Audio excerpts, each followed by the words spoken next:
I never thought owning a simple pool in my own backyard could turn into a neighborhood war. But 3 months ago, I found myself standing in front of a county judge, my heart pounding, my voice shaking, while Homeowners Association Karen, the queen of gossip herself, sat 2 rows back, arms folded, eyes full of venom. How did it all come to this? Well, buckle up. It started one humid Saturday morning. I was out skimming leaves off my pool, humming along to some old Springsteen on my speaker, when I noticed Karen's shadow stretched across my fence line. "Oh, what now?" I muttered under my breath. Sure enough, she leaned over the fence, her voice dripping with that fake sweetness. "Hey, just a friendly warning," she said. "Some folks around here are concerned. They say your pool isn't up to code. Green water, mosquitoes, unsafe for kids." I froze, my net halfway through the water. My pool was crystal clear. You could practically see the reflection of every fluffy cloud floating overhead. I asked her flat out, "Karen, what are you even talking about? Look at it. It's cleaner than the HOA's own kiddie park fountain." But she just shrugged, lips curling into that smug little smile. Word travels fast. Better fix it before the board decides to take action. At first, I laughed it off. Rumors, empty threats. But oh, how wrong I was. 2 days later, I came home to find a bright orange violation notice taped to my door. Community health hazard, immediate remediation required. I felt my stomach drop. A health hazard? For my pool? I stormed over to the Homeowners Association office. Notice clutched in my hand, and there she was, Karen, sitting behind the front desk like she owned the place. "Oh, you got the notice already," she said, pretending to sound sympathetic.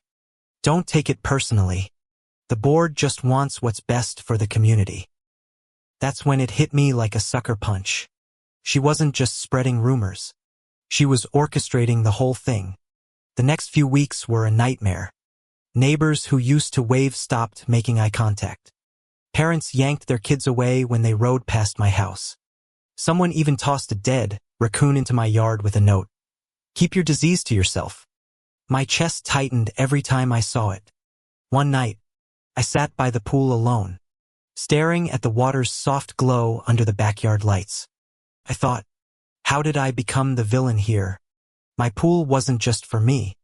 It was where my niece learned to swim, where we held summer barbecues, where my late father used to sit and tell his war stories. And now, because of Karen's lies, that sanctuary was turning into a scarlet letter in the neighborhood. But here's the thing, you can only push someone so far before they push back. I decided I wasn't going to just defend myself. I was going to expose her.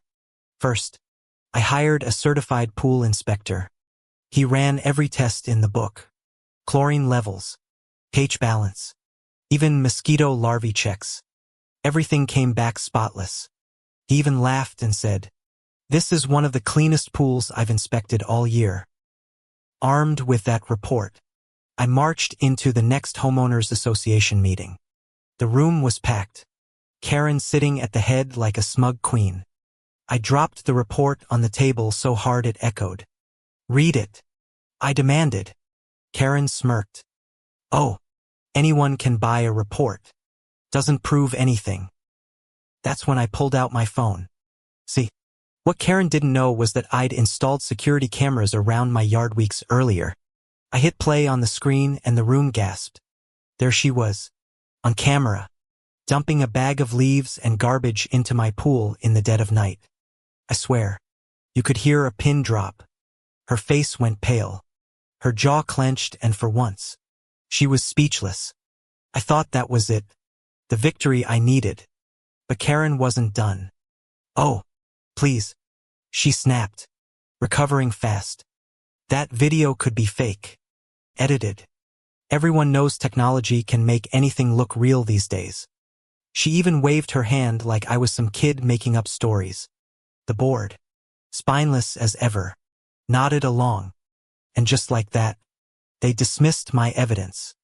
My fists clenched so tight my nails dug into my palms.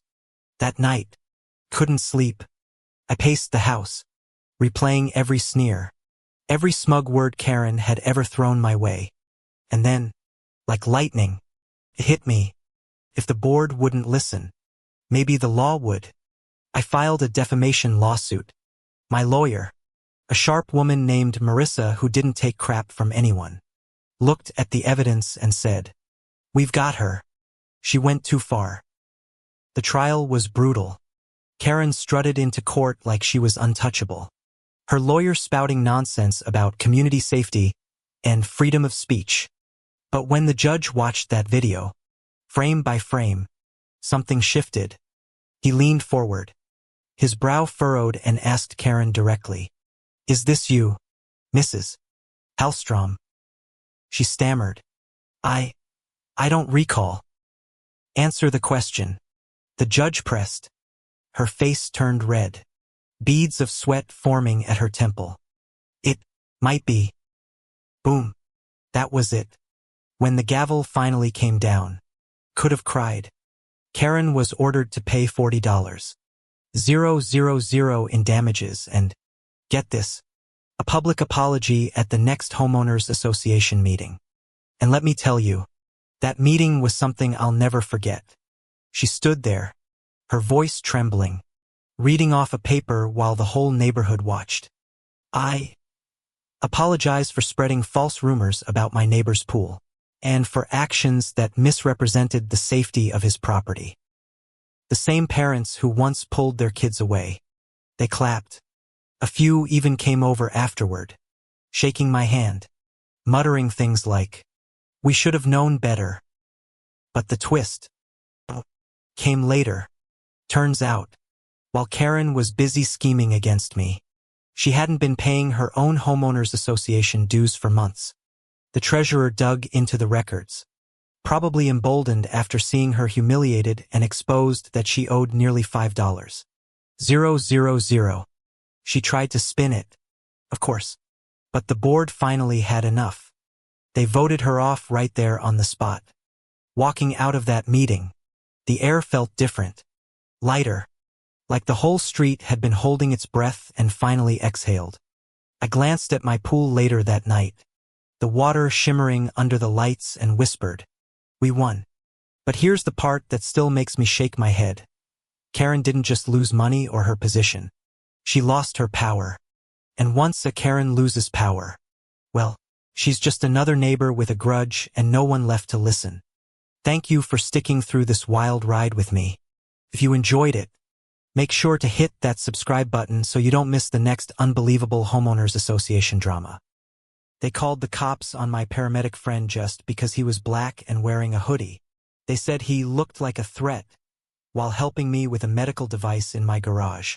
2 hours later, federal agents were knocking on their doors, not ours. It all started on a windy Wednesday, the kind of day when the leaves scrape across the sidewalk like whispers of something about to go wrong. I had just gotten home from the hospital after a rough 2-day stay. Chronic arrhythmia, the kind that makes your heart skip like a scratched record. My buddy Drew, a licensed paramedic and a damn good one, offered to swing by to help set up the new home monitor. He wasn't even on the clock, just helping a friend. But God forbid a black man in cargo pants and a windbreaker walk through our HOA neighborhood. "Excuse me, what are you doing here?" barked the voice from behind us. I froze, wires still dangling from my hands. There they were, the Welch sisters Karen and Cheryl, staring at us from the sidewalk with their matching lemon-lime windbreakers, like twin sour patches of entitlement. "He doesn't belong here," Karen shrieked. "This is a private community." Drew calmly lifted his ID badge. "Ma'am, I'm a licensed EMT, just here to help a friend. Medical visit." "Don't you ma'am me," she snapped, backing up like he'd pulled a weapon. "I'm calling the police. This is suspicious behavior. You're trespassing." "Are you serious right now?" I said, my voice cracking. "He's with me. I live here. You know, I just got out of the hospital." But she didn't care. Cheryl was already on the phone, spewing some fantasy about a large male intruder and possible medical scam. I swear I felt my heart monitor beep faster. Drew placed a hand on my shoulder gently. Breathe, man. Le chingkong. I got nothing to hide. The cops showed up 6 minutes later, sirens slicing through the neighborhood peace. And despite Drew standing there calm as ever, holding his medical bag, guess who they questioned first? Guess who they patted down? Right in front of my garage? I almost screamed. Drew didn't resist. He just sighed and muttered, "This ain't the first time." But then the twist came. Because Drew had pressed record on his body cam the minute the Welch sisters approached. That camera caught everything, the racial profiling, the false accusation, even Karen whispering to Cheryl, "We'll scare him off for good." I uploaded the footage online that night. It went viral. 32,000 views in 12 hours. People were furious. Even my quiet neighbors began murmuring support. By morning, news vans were parked 2 streets over. But that wasn't even the best part. Turns out Drew's not just any EMT. He's part of a federally funded pilot program that places paramedics in underserved communities for post-discharge support. And when he filed his report detailing how he was detained, racially profiled, and publicly humiliated while on duty, it triggered a chain reaction. The Department of Health and Human Services called me. Then the Office for Civil Rights. And within 72 hours, the HOA board received formal notice. There would be a federal investigation into discriminatory practices under Title VI. The look on Karen's face that afternoon, when 3 federal agents in suits and sunglasses walked up her driveway while she was trimming her lilac hedge. Unforgettable. "Oh my God," she gasped, clippers trembling. "Is this about that man?" "No, ma'am," said the lead agent with a flat tone. "It's about your behavior." Cheryl came hobbling out in her slippers, eyes wide. "We didn't mean any harm. We were just being vigilant." But no one was listening. Now here's where it gets juicy. The investigation uncovered more than just that incident. Turns out, the Welch sisters had filed 11 complaints in the past year, all against visitors of color. A Filipino dog walker, a Latina teenager selling school fundraiser cookies, a Haitian electrician doing repairs 2 blocks away. The pattern? Crystal clear. And the HOA, they knew about it. The board even had emails advising the sisters to be more discreet when filing complaints. My jaw dropped when I saw the internal emails. One board member even joked, "Those Welch ladies are like Border Patrol with pearls." Can you believe it? The fallout was swift. The HOA president resigned. 2 board members stepped down. And the Welch sisters? Suspended from any future HOA voting rights pending federal outcome. Their little neighborhood reign of terror? Over. But it didn't stop there.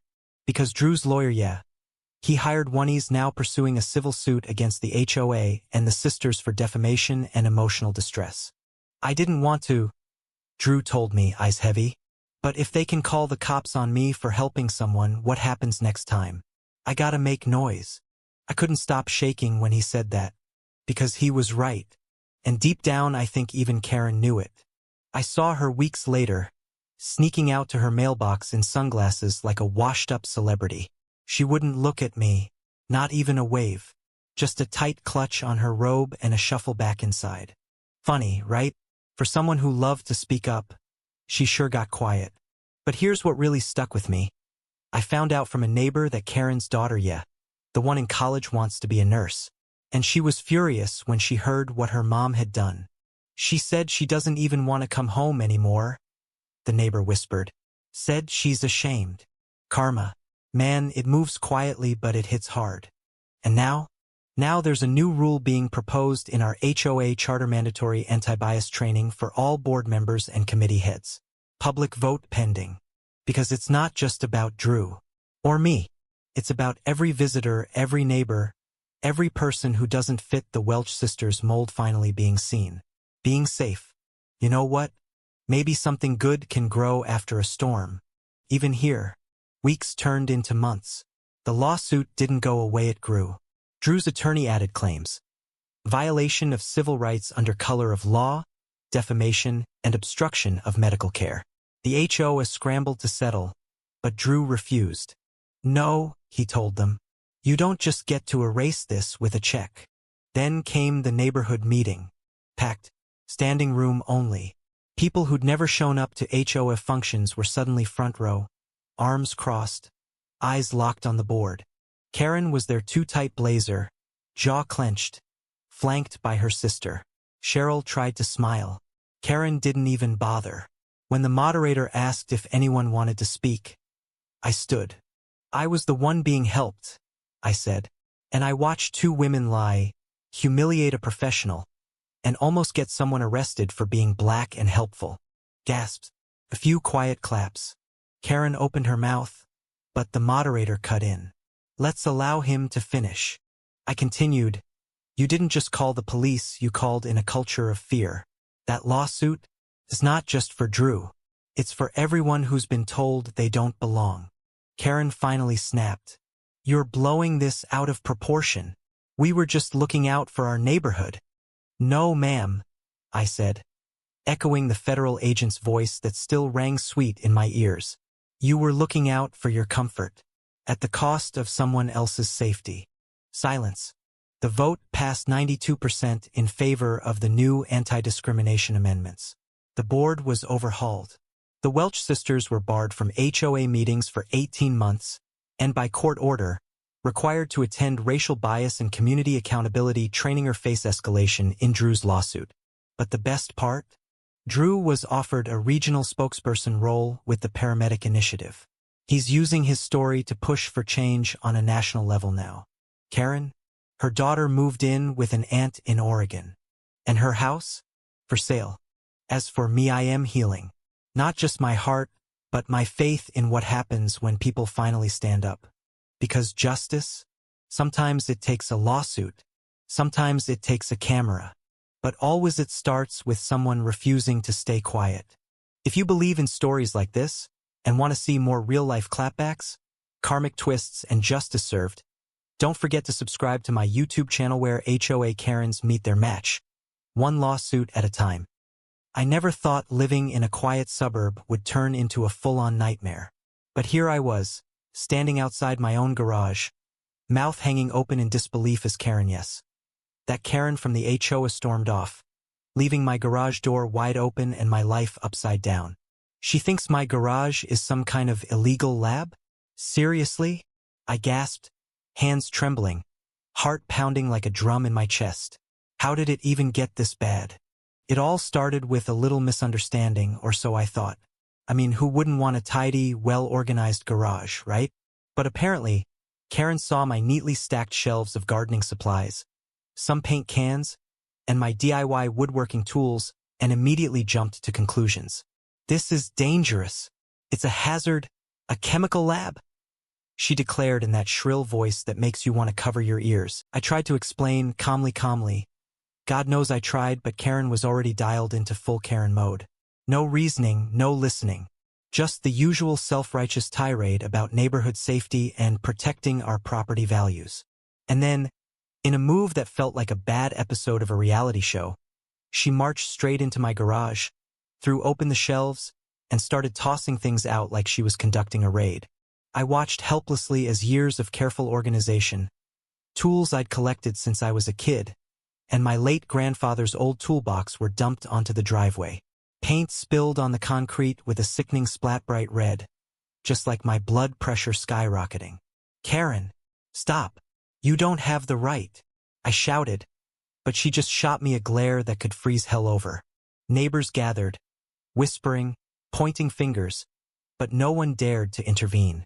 Everyone knew Karen's reputation. She was the self-appointed sheriff of the HOA, the queen of petty power trips.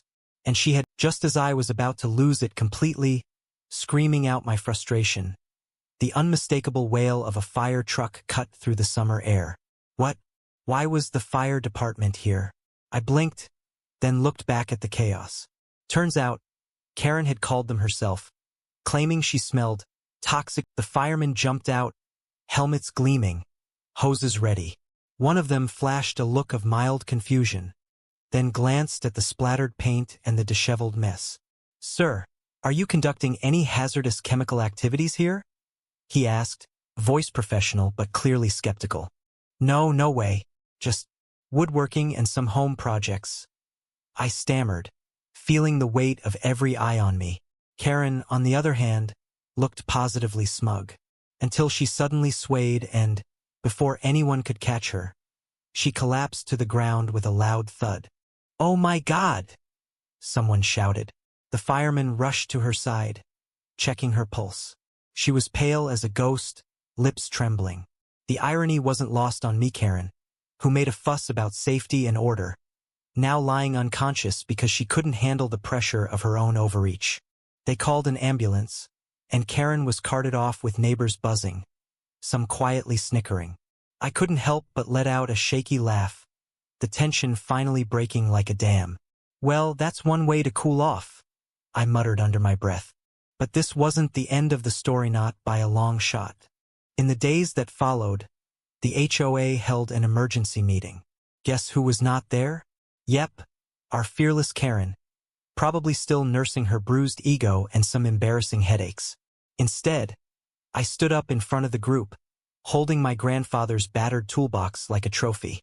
"This is not a lab," I said firmly. "It's my garage. It's my space. And what Karen did, it's vandalism." The room was silent for a moment, then murmurs started. Even some of Karen's usual allies looked uneasy. The truth was obvious even to them. Karen's wild accusations, her reckless actions, they'd gone too far. Later, I discovered that the fire department had filed a report noting no hazardous materials and no violation of any safety codes. That was the nail in the coffin for Karen's reign of terror. The HOA board voted to censure her and demanded she apologize, not just to me, but to the entire neighborhood for the drama and fear she stirred up. And here's the kicker: Karen, the self-styled protector, ended up being the one who brought the most chaos. Her obsession with control blinded her to reason, and now she was paying the price. But the real twist? Turns out the paint I spilled on the driveway wasn't just any paint. It was a rare, custom blend I'd been working on for months, a gift for my wife's upcoming art show. The bright red splatter, while accidental, ended up looking like a bold splash of creativity on the dull gray concrete. Neighbors started snapping photos, sharing them online with captions like, "Karen's rage turned into art." Suddenly, my ruined garage was the talk of the town for all the right reasons. What Karen thought was destruction became an accidental masterpiece. I stood on my porch one evening, watching the sunset paint the sky in shades of pink and orange, thinking, sometimes karma has a funny way of working. Karen's drama brought the neighborhood together, and my garage, it became a symbol of resilience. So yeah, you can imagine how satisfying it was when Karen tried to demand compensation for the paint she ruined. "You're joking, right?" I laughed, shaking my head. Karma had flipped the script, and it wasn't about to let her off easy. And now? Well, Karen's been a little quieter lately. No more raids, no more crazy accusations. Maybe she's learned something, or maybe she's just regrouping. Either way, I'm ready for whatever comes next, because after surviving Karen, nothing scares me anymore. But just when I thought the dust had settled, Karen wasn't ready to back down. Nope. A week later, I got a letter from her lawyer. A lawyer threatening a lawsuit for defamation and harassment. Can you believe that? After trashing my garage and fainting on my driveway, she wanted to drag me through court? I laughed so hard I almost spilled my coffee. The whole neighborhood caught wind of the ridiculous lawsuit threat. People started rallying around. My neighbors I barely knew were offering support, sharing their own Karen horror stories, and even posting videos exposing her meltdown. Social media exploded. The local news picked it up. Karen, the HOA tyrant, became the town joke overnight. The best part? Her evidence was a shaky video she'd taken during her garage raid, where she misidentified my power tools as dangerous equipment and paint cans as chemical weapons. It was like watching a bad B-movie, only real. Even her own lawyer must have rolled their eyes at that one. I didn't want to waste time on petty drama, but I knew I had to protect myself. So I hired a lawyer, and guess what? They advised me to countersue for vandalism and harassment. Now Karen was in a legal mess deeper than her wildest HOA fantasies. Court dates were set, depositions taken, and the entire community watched with bated breath. Finally, During one hearing, the judge, who I swear must have had a lifetime supply of patience, looked directly at Karen and said, "Ma'am, your actions caused unnecessary distress and property damage. This behavior will not be tolerated." Karen's face turned redder than the paint spilled on my driveway. That's when the slow unraveling truly began. She lost her HOA presidency, was fined for damaging private property, and had to publicly apologize during a town meeting. And yes, the apology? It was as awkward and insincere as you'd expect, but hey, I'll take what I can get. In the end, I rebuilt my garage better than ever, added extra shelves, organized everything with a new system, and even set up a small camera just in case Karen, or any other Karen, decided to play sheriff again. The garage became more than a workspace. It was a symbol of standing up for what's right, even when the odds are stacked against you. Looking back, the whole ordeal was exhausting and infuriating, but honestly, it taught me something important. Sometimes, people like Karen thrive on fear and control, but when their mask slips, the truth shines through. And when that happens, karma doesn't just knock on the door, it kicks it wide open. So, if you ever find yourself tangled in your own HOA nightmare or facing a Karen who thinks they're above the law, remember this story. Stand your ground, document everything, and don't let anyone gaslight you. Justice can be messy, but it's always worth fighting for. Thanks for sticking with me through this wild ride.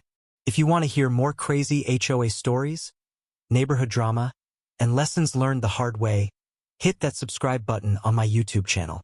Trust me, you don't want to miss what's coming next. And if Karen thinks a lawsuit will scare me, well, that just makes this story even better. You ever see someone do something so ridiculous, so brazen, that your brain just stalls? Like a bad Wi-Fi connection? That's exactly how I felt watching this HOA Karen slap a neon orange violation sticker on a blacked out SUV while it was parked at a gas station. Public gas station. I blinked. She's not actually doing that, is she? But oh, she was. This wasn't just a one-off incident either. Our HOA president, Ms. Judith K. Renshaw, self-appointed guardian of all things beige and lifeless, had started expanding her imaginary authority off-property. Yeah, you heard that right. At first, she started small, issuing phony warnings to people parked near the community entrance. Then she escalated. Soon, random cars at the grocery store, the public library, even the local dog park all got tagged with her hideous, fake violation stickers. It was embarrassing. But nothing prepared her for the day she tried it on the wrong vehicle. I was across the street at a donut truck, waiting for my glazed twist and watching her from a safe distance. The gas station was busy, cars in and out, horns, the occasional whoosh of tires on hot pavement. Typical summer chaos. And there she was, short bob, sun visor, clipboard from hell. She stalked the rows like a parking enforcer from a post-apocalyptic HOA. Her mouth was set in a grim line like she was doing God's work. Then came the SUV. Big, black, clean. No plates in the front, just a small police decal on the windshield. Unmarked, but not unrecognizable. She squinted, hesitated, then scribbled on her fake carbon copy ticket pad, God knows where she got those, and slapped the sticker right on the tinted driver's side window. I dropped my donut. My heart actually did a weird lurch. I wanted to shout across the street, "Don't do it, Judith!" But it was too late, because not 2 minutes later, the driver stepped out. And oh boy, 6'2", built like a linebacker, shades on, badge clearly clipped to his belt now that he wasn't in the vehicle. The off-duty state trooper Lane, as I would come to know later, looked down at the sticker, then up at Judith like she'd just personally keyed his mother's name into his paint job. "What the hell is this?" he asked. Calm. Deadly calm. Judith didn't flinch. "This is a private property violation. You're not permitted to park here without an HOA-approved decal." He blinked once. Slowly. "Ma'am, this is a chevron. On a state-maintained road." She sniffed. "Our jurisdiction extends to visual consistency in adjacent commercial spaces. It's in the amended guidelines." My jaw dropped.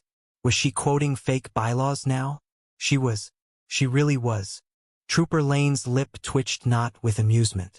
"You forged a violation and placed it on a government-owned vehicle. You got ID on you. That's when she should have backed off. Apologized. Played the confused elderly neighbor. But no, not HOA Karen. She scoffed.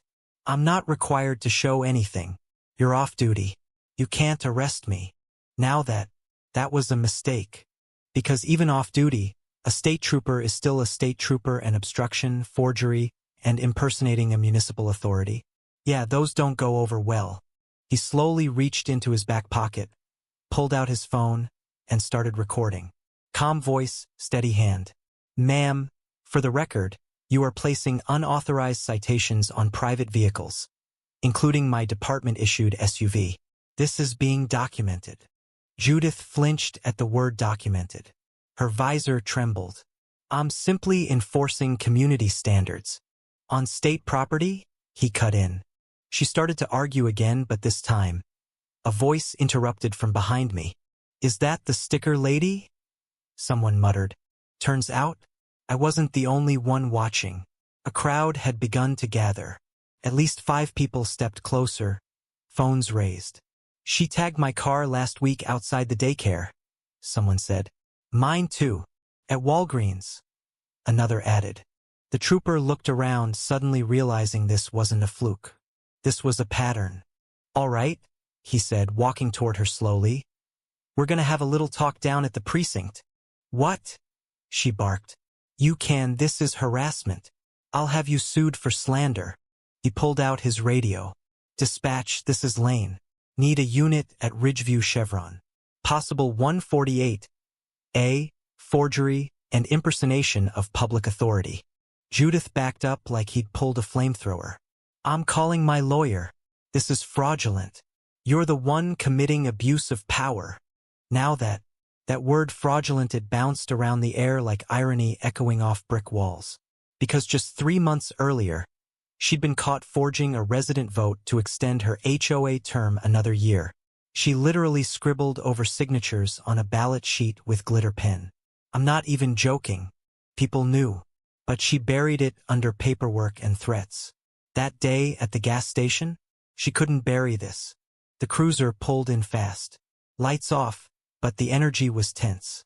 An officer stepped out, nodded at Trooper Lane, then turned to Judith. Ma'am, we've received multiple complaints about unauthorized citations being issued in non-HOA areas. We'd like you to come with us for questioning. Questioning? You're not serious. This is just a misunderstanding. The officer calmly pulled out zip ties. Not cuffs, zip ties. The kind they use when someone's not considered a high-level threat, but still enough of a problem that they shouldn't run. And she screamed. I am the president of Ridgeview Heights, she howled as the officer gently guided her to the back seat. This is a civil rights violation. I know the mayor. From behind the glass, you could still hear her ranting as the door closed. The trooper turned to us, removed his sunglasses, and said with a smirk, Well, that was fun. We clapped. I'm not even ashamed. It was spontaneous. Beautiful. The karma we all dreamed of. But oh, it didn't stop there. 2 days later, she was officially suspended by the HOA board, a temporary move, while the incident was investigated. But a week after that, someone leaked the body cam footage online. It went viral.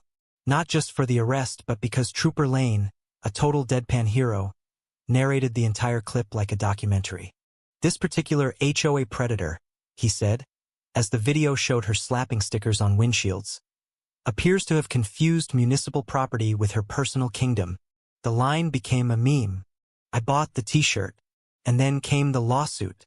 Several residents, me included, teamed up to file a class-action civil suit for harassment, unauthorized data collection. She kept logs of where we parked, and impersonating a city official. And remember the fake ballot vote? Yeah, we brought that up too. With receipts. Her defense? I was only trying to beautify the community. Beautify? With forged fines and public meltdowns? The judge didn't buy a word of it. When the civil suit finally made it to court, the evidence was stacked like a Jenga tower made of legal bricks. Surveillance videos, photos of fake citations, witness testimony, and Trooper Lane's now famous footage were all entered into the record. Judith tried to argue she had verbal approval from a former city councilman who turned out to have died 3 years ago.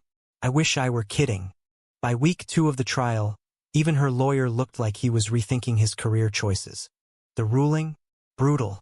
The judge declared her actions as deliberate, malicious, and bordering on public fraud. She was found liable for civil harassment, forgery, and impersonation of authority. The HOA was ordered to pay damages to over 20 residents, and Judith personally faced a $60,000 judgment. She cried in court, the ugly kind of crying, like she couldn't believe her little stickers had led to this. But karma wasn't done, because the judge also ordered a forensic audit of Ridgeview Heights HOA, and what they found made jaws drop. Turns out, Judith had been funneling HOA funds to pay for administrative costs, like catered luncheons, spa receipts, and even a rental car she used to stalk residents. That kicked off a second lawsuit, this time for embezzlement. Her assets were frozen within 72 hours. Her home? Under lien. Her reputation? Ashes. Within a month, she disappeared from the neighborhood entirely. One day there was a for sale sign on her lawn. The next it was empty. No goodbye note. No remorse. Just gone. The same woman who once threatened to fine me for leaving my garbage bin out 20 minutes too long, now the centerpiece of a multi-lawsuit HOA meltdown. You know what the best part was? The new HOA board voted to remove all fake citations from community records and issued a formal apology signed, notarized, and framed in the community hall. They also put in new bylaws requiring any enforcement action to be reviewed by actual legal counsel. As for Trooper Lane, he got a commendation and a year's worth of free gas from the station where it all started. The owner said it was the least he could do. Me? I got my donut that day cold, but it still tasted like justice. Funny how a $3 sticker turned into a full-blown lawsuit and a career-ending lesson in what happens when a Karen flies too close to the law. Want more true HOA drama with wild comebacks, legal twists, and satisfying takedowns? Subscribe to the channel because this lawsuit was just the beginning.